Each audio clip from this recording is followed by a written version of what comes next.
Hey, what's up, YouTube? It's Melvin. I know it's been a while since my last update. I've had a lot of stuff going on for the past year or so. Namely, in the past year, I left my job, moved to Georgia, and started a PhD program. But another cool thing that happened to me in the past year is that I had top surgery.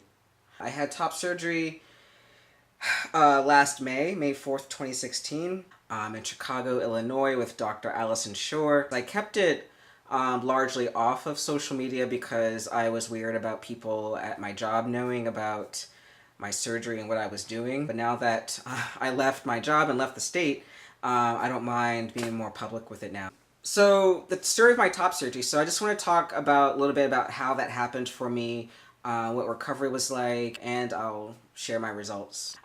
So back in September 2014, I had an appointment with Dr. Shore in Chicago. At the time, she was relatively new to doing top surgeries. She had primarily been working with women who were breast cancer patients, which is I guess a slightly different type of mastectomy you would do. But I was recommended, she came recommended from a couple of friends of mine who I had seen their results and I liked their results and they had positive things to say about her. So I figured that she was worth it. She was local. I didn't feel like traveling. And to my understanding, she would have been covered by my insurance. So I went to my consult with her. It went great. We had set a date for just sometime in December of 2014.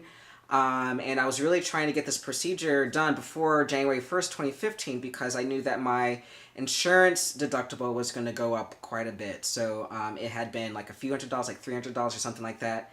And then January 1st, 2015, it was going to jump up to $2,500, plus a max out-of-pocket of something in the neighborhood of $3,500. So when we had the consultation, afterwards, Dr. Shore submitted some paperwork for a predetermination of benefits, basically paperwork that tells the insurance company what procedures the doctor is going to do, the surgeon is going to do, and basically ensuring that those procedures are going to be covered under my plan. So when I got a denial letter from my insurance company, I was very surprised, saying that there were no benefits available for this procedure, that it was considered cosmetic. I was like, what? Like, my friends also had Blue Cross Blue Shield, they'd gone to her, it was covered, it was no problem. So I called my friend who worked for the Transgender Law Center at the time. And so he taught me a lot about how insurance plans work, why I was being denied for this procedure, whereas my friends who also had the same also plans with the same insurance company had theirs covered. And also I learned about the recourse I had through the state of Illinois. Basically, Illinois is one of a few states that had defined the non-discrimination provision in the Affordable Care Act to mean that you can't discriminate against trans people with regards to coverage, with regards to what you're covering. And Illinois specifically had named top surgery as one of those procedures. So that was good news to me. At least I knew that I could ultimately appeal to the state if we ever got to that level. So I'm not going to get into the nitty-gritty detail because it really is a long story. But basically, it took me over a year for fighting with the insurance company and sending appeals and documents and going back and forth to get an approval for the surgery. So that finally came in February of 2016. I met with my surgeon again. We discussed what was going to be happening, what the procedure was going to be like. We set a date of May 4th, which I found out from my surgeon was Star Wars Day. May the 4th be with you. My two friends, Amber and Jonah, who you probably remember from my last makeup video, they came down from Michigan to be with me because I knew that after the surgery, for at least a good few weeks, I was going to be completely dependent upon others. They came down the day before the procedure, stayed with me for almost a week, and then my mom came and stayed with me through the following week. And then after that, I was on my own. Now, I had my surgery at the end of the school year. I was a 9-month position as a faculty member at my last job. I had the entire summer to recover, so I didn't have to worry about using a lot of sick time. Also, I had friends who dropped in to provide me with cooked meals. I did a meal train and had different folks sign up for that, so I didn't have to worry about cooking because I could not lift things, because I was unable to pick things up, really, like that were more than a couple of pounds. also unable to lift above my head. There was a lot of community love and support that I was really thankful for having. What else? My recovery was really great. I wasn't in that much pain. I barely took the pain pills. I will never forget the moment when I went for one of my follow-up visits to my surgeon, Dr. Shore. I'll never forget the moment where we took off all the bandages for the first time and I saw my new chest, and it was amazing. I could not believe it. I was so happy. I think she did an amazing job with her results.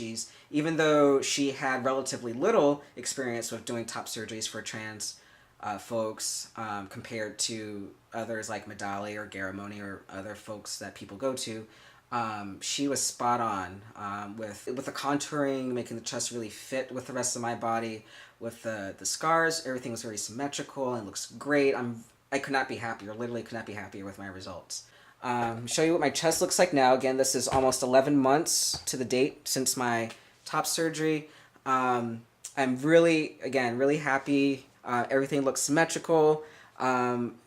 There's still some pigmentation that we're missing here, but I decided that I'm okay with it. I know some people get medical tattooing to cover up the pigmentation that they lose, but I like being a special snowflake. The scar is a little big towards the sides. I think that's probably something that I did, maybe with stretching. I find that sometimes in the middle of the night, the edges here of the scars like ache. I think I stretch in the middle of the night for some reason, like unconsciously, and it does something. So Dr. Shore is the best. She's super friendly. She helped me throughout. Her and her secretary both helped me throughout my appeals process in terms of writing the letters, making phone calls. At one point, the hospital had charged additional for a little bit of lipo that she did for the contouring, which my insurance company then denied because it was cosmetic. And so she got on the phone with the hospital like as soon as she could, basically saying, you need to take that charge off so my patient isn't billed for it by his insurance company. Another cool thing that she did was she returned my phone calls really quick. I don't know, how other surgeons are, but she will return my phone call by the end of the business day, on the day that I called, even on days where I knew she was in surgery. So that was impressive. And she was just super friendly, and she really clearly explained to me what she was going to be doing, what I could expect going into the procedure, what I could expect as a result, after the procedure, answered all of my questions, because this was the first time I had any kind of surgery before. And I had tons of questions, and she was very patient, and she explained things in a way that was really easy for me to understand. Oh, one more thing, nipple sensation. So I know that's something that people ask a lot about. I am someone who didn't really have sensitive nipples prior to top surgery. Now, since I've had surgery, I've retained quite a bit of sensation in my nipples.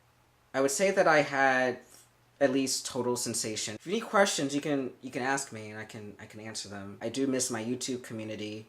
I hope that everyone's well, and I hope to see you soon. Peace.